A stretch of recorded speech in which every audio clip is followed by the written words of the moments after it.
yeah, it's always good to start with definitions and look if there are any rules. And in fact, there are really no legal definitions of a natural cosmetic, or even actually an organic cosmetic. An organic food is different, but these whole things have never really been grasped by the the regulators, and within the industry. We've had various attempts to kind of come up with definitions. So the certification standards, the bodies who set various private standards, publish their detailed criteria. So that's one thing. You can follow those kind of rules, and you'll know that you're at least meeting that set of standards.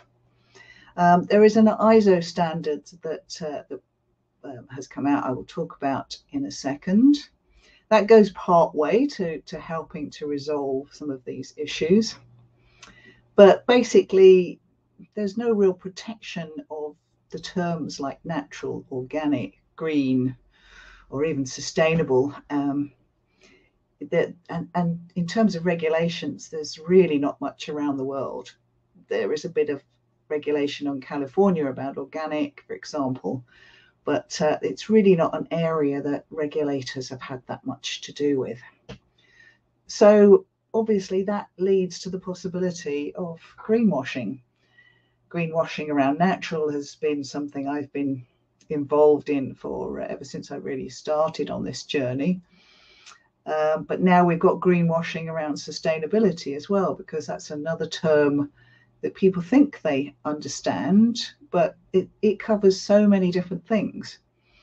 So at the end of the day, our consumers, many of them want to make more sustainable choices, but actually finding unbiased information is not always that easy.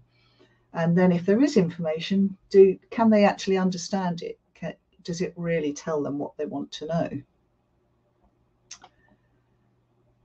So we start obviously with the formulation, with the ingredients.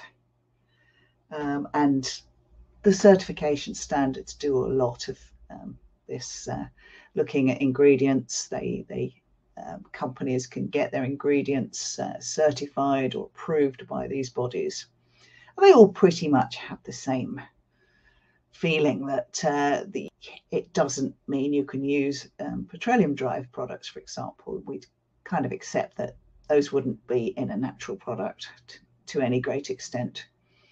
Things like synthetic fragrances and colours tend to be things they don't like. Silicone oils and their derivatives usually don't appear in these standards.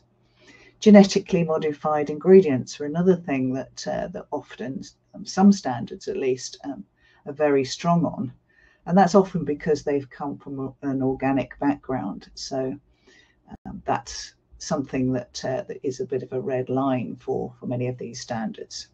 They also don't like things like gamma irradiation of the end product or any sort of botanical ingredients.